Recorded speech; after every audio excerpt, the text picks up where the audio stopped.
What about our hour? Guys, I've graded 14 essays. They take a long time. And I have a life. So I'm staying here after school today for conferences, so I'll be grading. And then tomorrow here for conferences, I'll be grading. And then obviously we have Monday off, which is supposed to be a beautiful day, which means I'll probably be at the field all day not grading. But I could bring my essays with me to the field, and maybe I would grade. Or doubt it. I've graded down at the field before. I don't know if one hit you. It's a nice day. Okay, so yesterday we were talking about Shays' Rebellion. I believe I read two excerpts from a couple of letters that Thomas Jefferson wrote. Yes? Did we do the second one on page 42? The one to Madison? We didn't? That was just fourth hour we did that. Okay. So guys, I want you to, now seriously guys, I want you to think about when I read this, the January 6 people. Okay? Now, I told you about Madison, right? Madison is Jefferson's protege, and Hamilton is Washington's protege. Okay. So we talked a little bit about that. Both of those men, guys, are kind of certifiable geniuses, Madison and Hamilton. Okay, like seriously, like if they took the SAT, the ACT, they're the type of kid that's going to ace it. Okay, did I tell you the story about Hamilton, the bastard child from the Virgin Islands? Okay, Hamilton's mother lived in the Virgin Islands, and a businessman from Scotland came to the Virgin Islands and had relations with his mother and then left. Now, today, roughly about 50% of the population is born today into a single family household, okay, where there's no father in the home. We're up to about 50% now, okay? But back in the day, being a bastard, like, you were looked down upon, okay? So that's the thing, right? Now, what his mom figured out pretty quick is that this young man is really bright, okay? And so he went to work as a young man. At the age of 13, Hamilton was working for a large shipping company. This guy that owned a bunch of ships in the Virgin Islands. Now, what was being shipped out of the Virgin Islands up to the colonies? Sugar, molasses, rum, and slaves.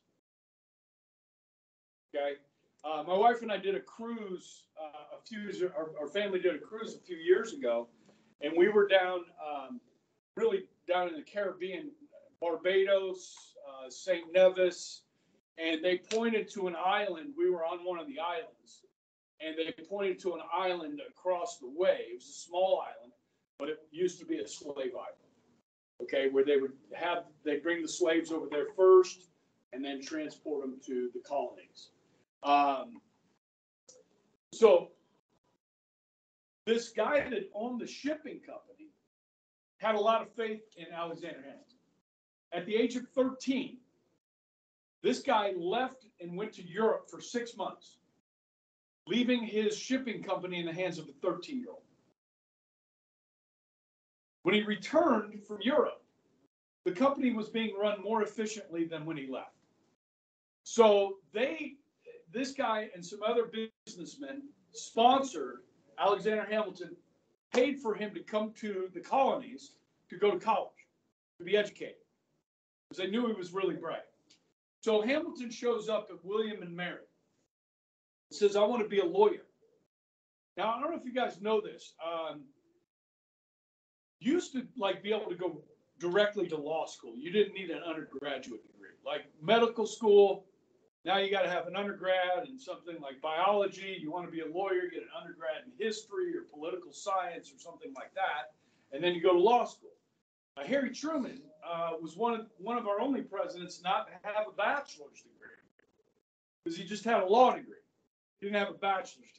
Okay, so Hamilton shows up and says, "I got money to go to college and become a lawyer." And they're like, "Okay, well, you're gonna have to take these classes. It's gonna take you this amount of time."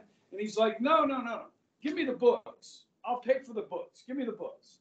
So he got all the books for law school and read them. 6 months later, he came back and passed the bar.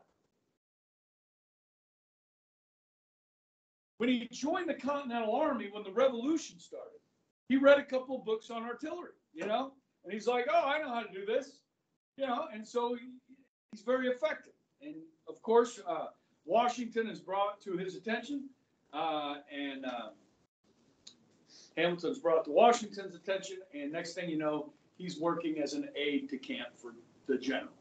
Okay, and from there, the rest is history. Okay, so Hamilton's going to be a very important figure, guys. I don't know if we would have survived as a nation without this man. Okay, he was that important. Okay, and then of course Madison is important as well. Okay, so Jefferson's over in France. Shays' Rebellion's happening. We've got all kinds of problems going on in the colonies. Remember, we set up. You were Rhode Island yesterday. We've got. Okay, so let me read this to you. This is the second letter that we talked from Jefferson. Okay, I am impatient to. This is to Madison, his protege. I'm impatient to learn your sentiments of the late troubles of the eastern states. So far as I have yet seen, they do not appear to threaten serious consequences. Those states have suffered by stoppage of channels of their commerce, which have not yet found other issues. This must render money scarce and make people uneasy. I hold it that a little rebellion now and then is a good thing, and necessary in the political world as storms in the physical. Unsuccessful rebellions indeed generally establish encroachments on the rights of the people have produced them. An observation of this truth should render honest Republican governors so mild in their punishments of rebellions as to not to discourage them too much. It is a medicine necessary for the sound health of government. Let us not discourage our rebellions. When people rebel, yes, their rights might be encroached upon. They might be sitting in a jail in D.C. for 2 years for trespassing in the state capitol. Okay? But what Jefferson is saying here is, guys, this is who we are. This is part of America. Now, these people that trespassed on January 6th are being called insurrectionists. Some people are referring to these people as terrorists. These are your neighbors, guys. These are people that own businesses. These are people that are good citizens. They pay taxes. They were pissed, probably somewhat ill-informed. They got caught up in the heat of the moment, and they went into the Capitol. As I said yesterday, the ones that committed violence against the Capitol Police obviously deserve more punishment than the people that just walked through the Capitol. Okay? But are these terrorists?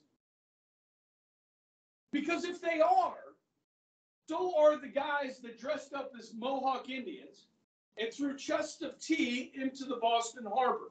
They're terrorists. They're insurrectionists. And for sure, guys, they're revolutionaries. Okay? Guys, do you fear your government?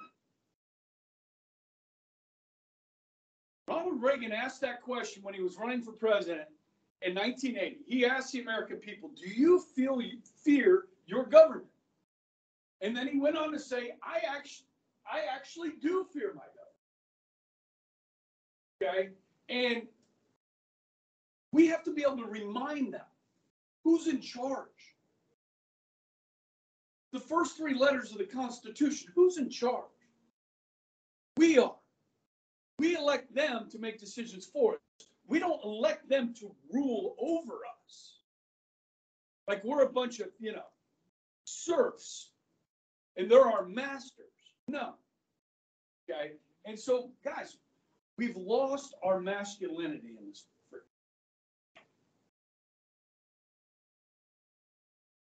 We're soft.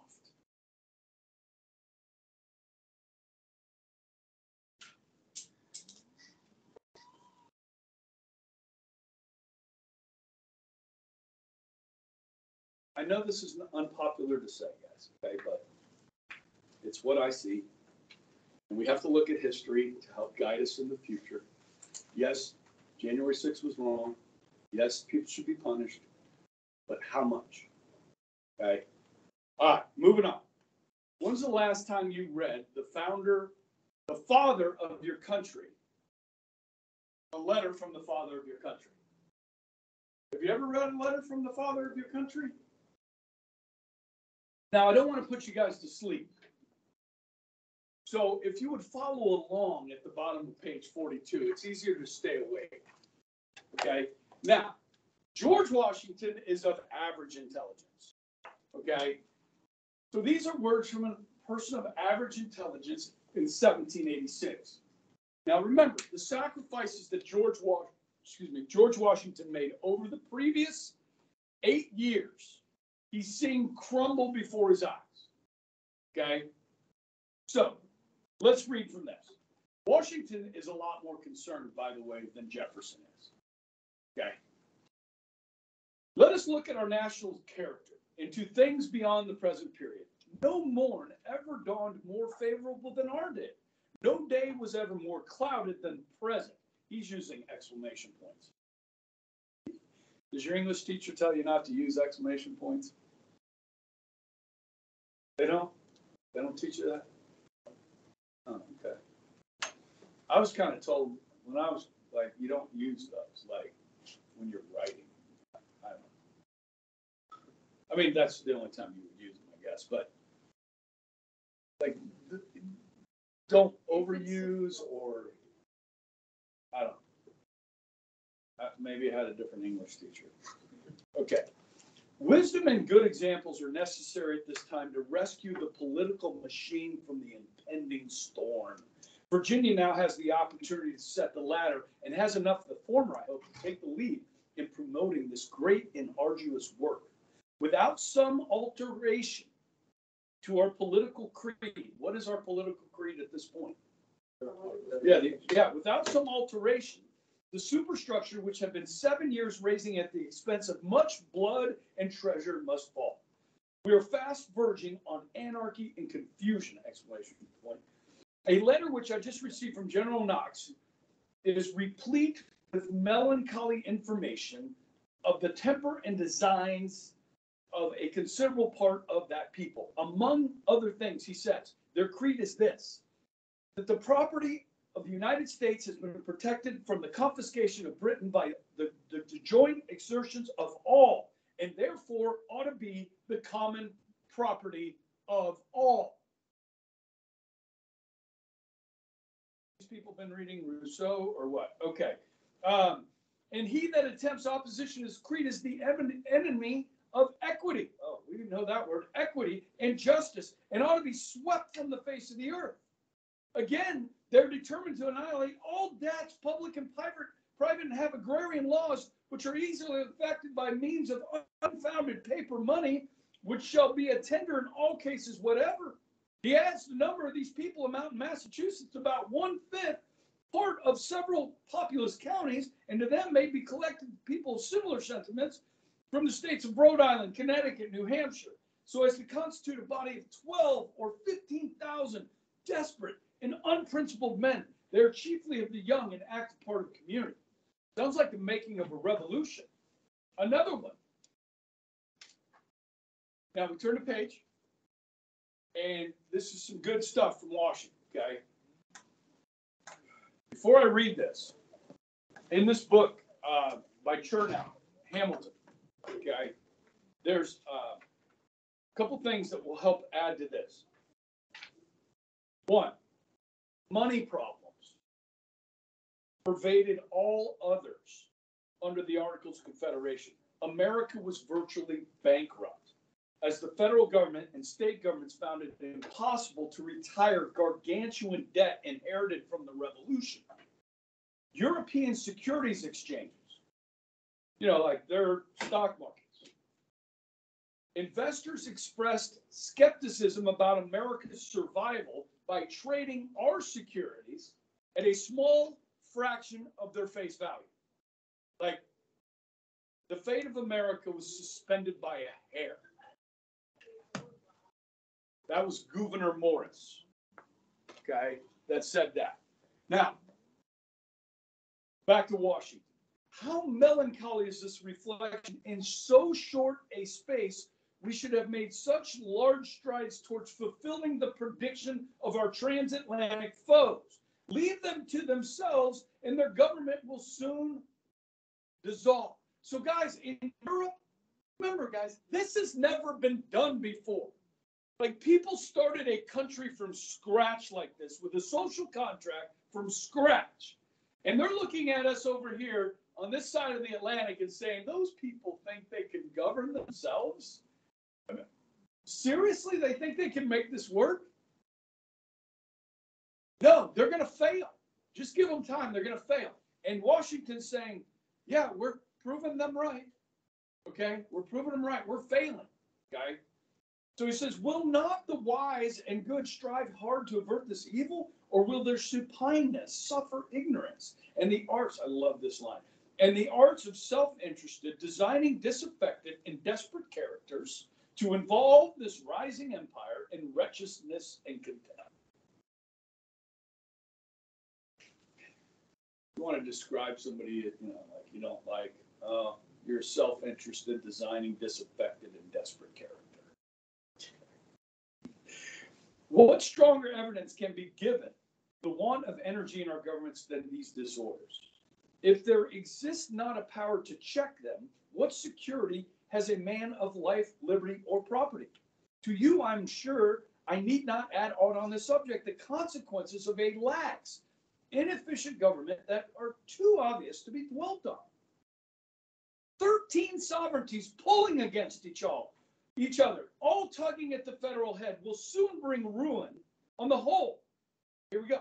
Whereas a liberal and energetic constitution, well guarded, closely watched, to prevent encroachments, might restore us to a degree of respectability and consequence, to which we had a fair claim and the brightest prospect of attaining. What is Washington calling for? A new constitution. Okay? One that is stronger, one that is more energetic. Yes, liberal, which means free, okay, promotes freedom, but it's got to be stronger. It's got to have more power. Now, of course, that's going to scare people, yeah?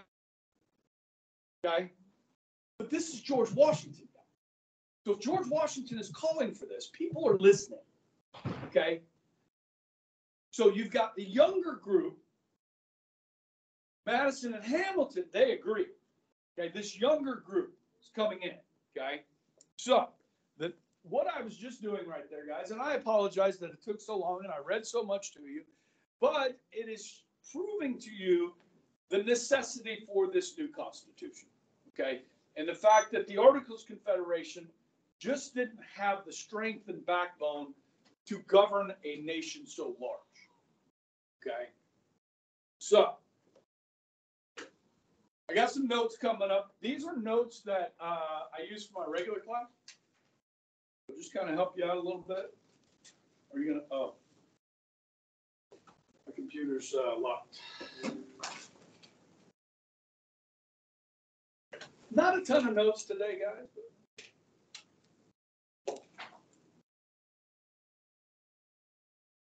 But yeah. Are you over there?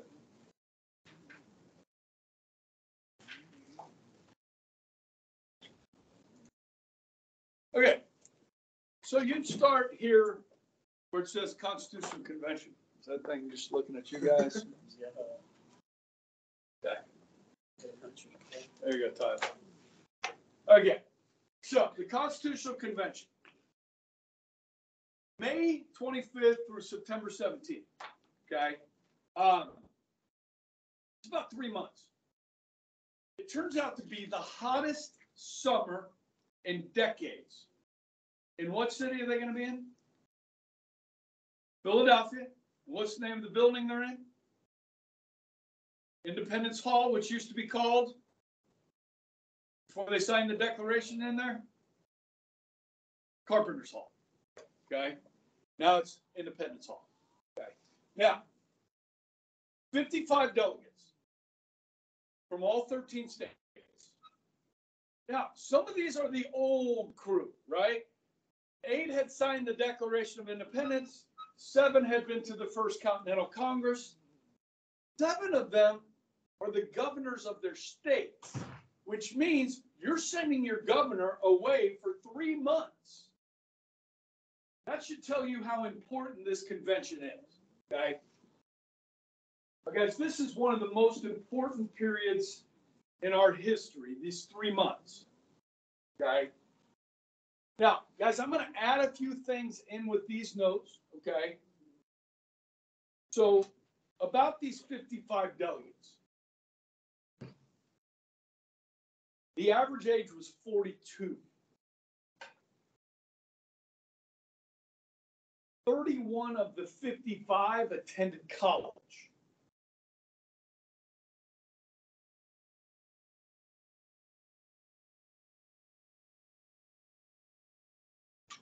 They were all rich, except for one.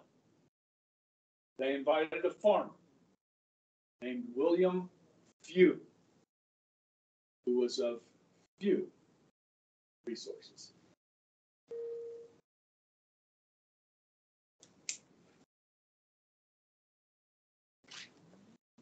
Okay.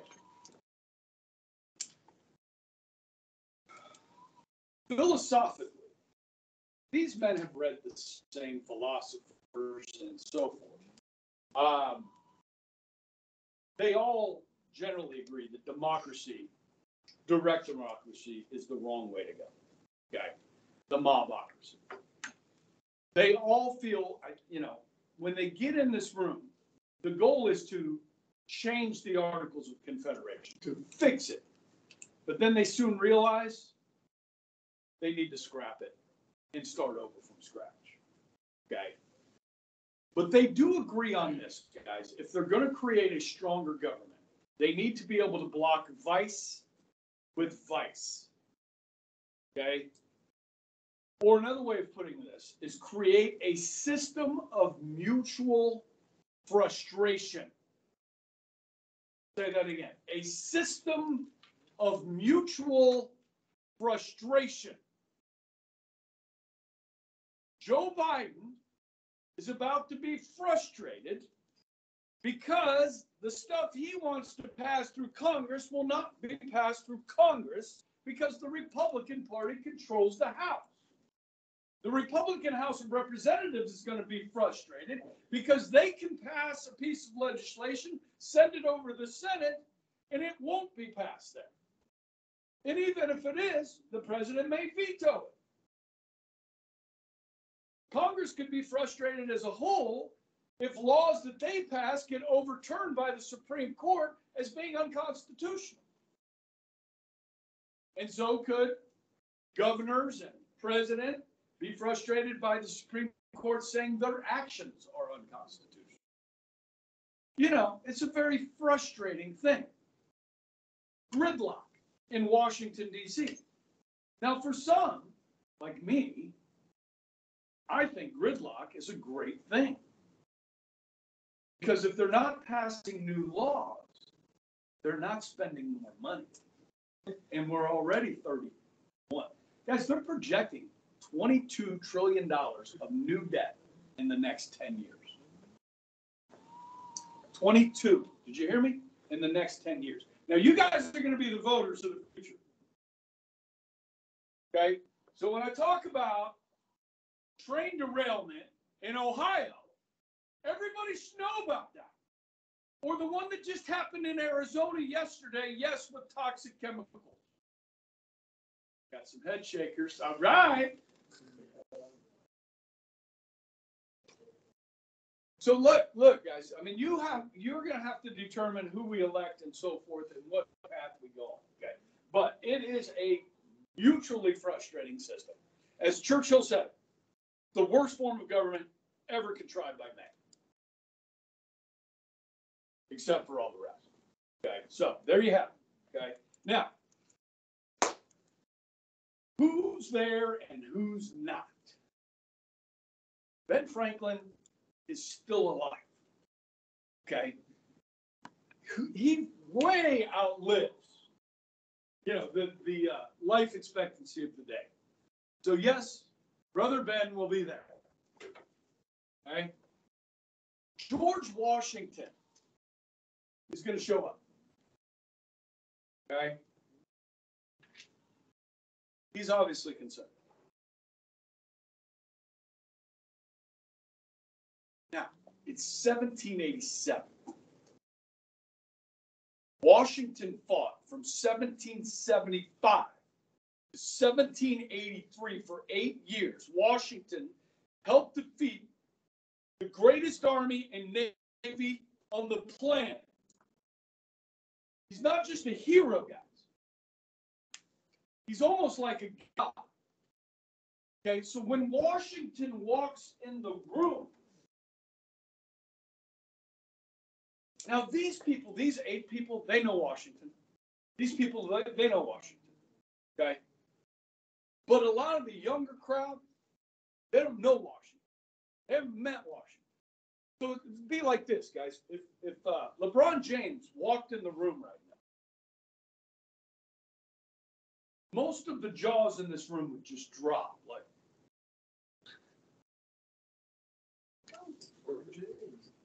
it's LeBron James.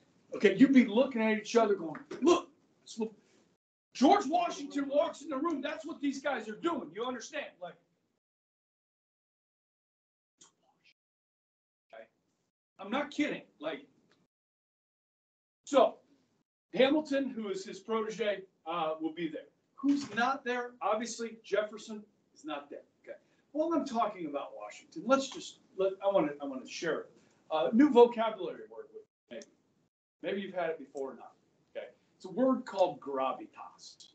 Washington brings gravitas to this convention.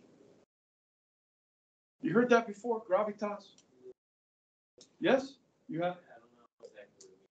Well, gravity, right, is root, okay?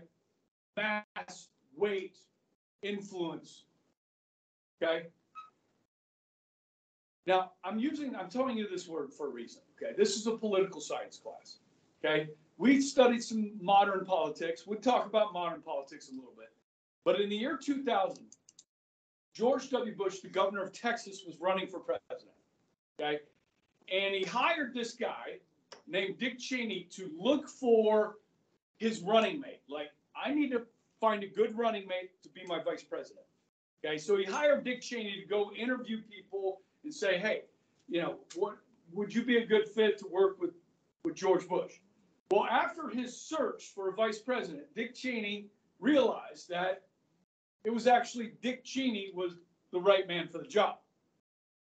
The guy that was searched. Yeah. So he's told Bush that, and Bush is like, you're probably right. I mean, Dick Cheney had been in government for decades. He had served in Congress. He had been a chief of staff of the president of the United States.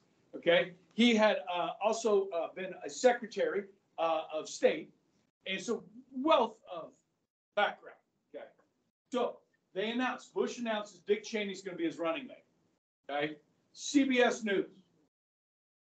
Head, you're on TV, talking head, right?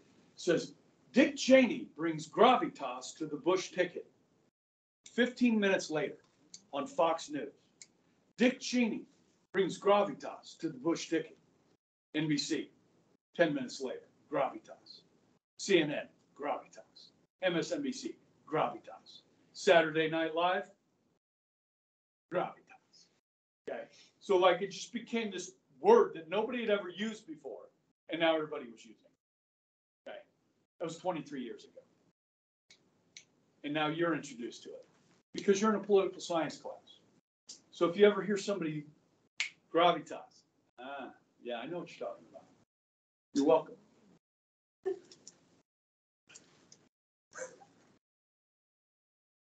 Right? I mean, shouldn't I teach you stuff like that, Emma? Okay. Jefferson's in France having fun, right? Patrick Henry, why is he not there? Oh, he was invited. But he's not going. Why? He doesn't want this new government. He's fearful of this new constitution. He thinks it's going to take away his liberty. Right? Give me liberty. He's like, I'm not going. This is a form of protest. I'm boycotting this. I smell a rat. This is no good. Okay? So this is going to be the loudest voice, and he had a loud voice against this new constitution. Not only the convention itself, but once they write it, he's going to fight it. Okay? And thank God he does. Okay? As we'll talk about. That's important. Okay. Who should we put in charge? Like the chairman of the convention should be George Washington. Okay.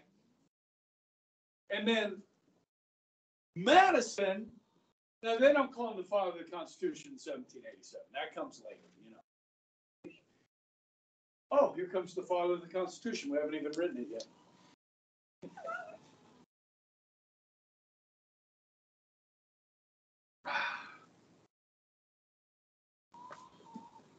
I have this book of Madison's writings, and I was kind of kidding around, and I'm like, if anybody wants to check this out over the weekend, you're welcome to. I was kidding. And then I had a student say, hey, Mr. Ebrecht, can I look at that over the weekend? And I'm like, sure. So I can't use my prop. Okay, but I have this book, Madison's writings. Okay. Now, he was the most prepared going in. Madison and Hamilton actually meet in Annapolis, Maryland, a year before this, or a few months before this, in '86. And they're settling a dispute like we did yesterday about navigation rights, this time on the Potomac River. Okay, like who gets to use the Potomac? And so they use this conference in Annapolis as kind of a model to solve disputes between the colonies. And this kind of builds with momentum. And so these two, they're already talking about all this stuff. Madison's going to show up with a plan, a new constitution with it. Now, where's Madison from? Virginia. What's the name of his plan? Yeah, the Virginia plan. Okay. Does this sound familiar from last year? Camden? Well, Virginia plan? Not ringing a bell? Okay. That's all right. I got notes on it. Okay. And the other thing, guys, now the Virginia plan does not become the new Constitution, but it is a framework from which they can work from. Okay. So we'll go through the Virginia plan and we'll see what is used and what is not used. Okay. But there's a competing plan from another state. You got 12 options. It's a smaller one. The Rhode Island. No, not that small. The Garden State.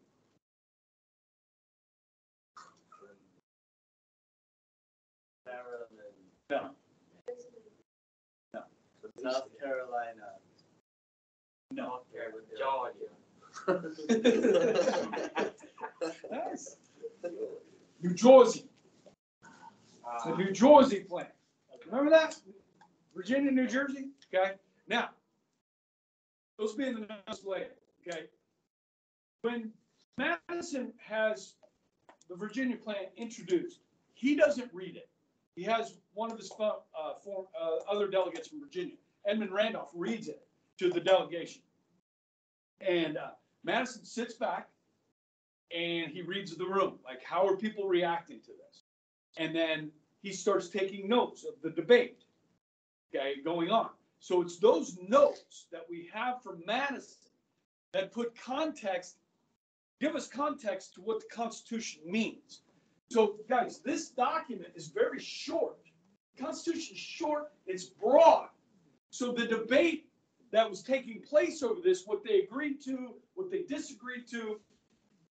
This helps paint a picture for us better than we would have without those notes. Okay, so this is why we call Madison the father of the Constitution, because he came with a plan, he took really good notes, and we can be thankful for that 5'4" nerdy, bookish little guy. Okay, sickly little man. Okay, but you know who he married?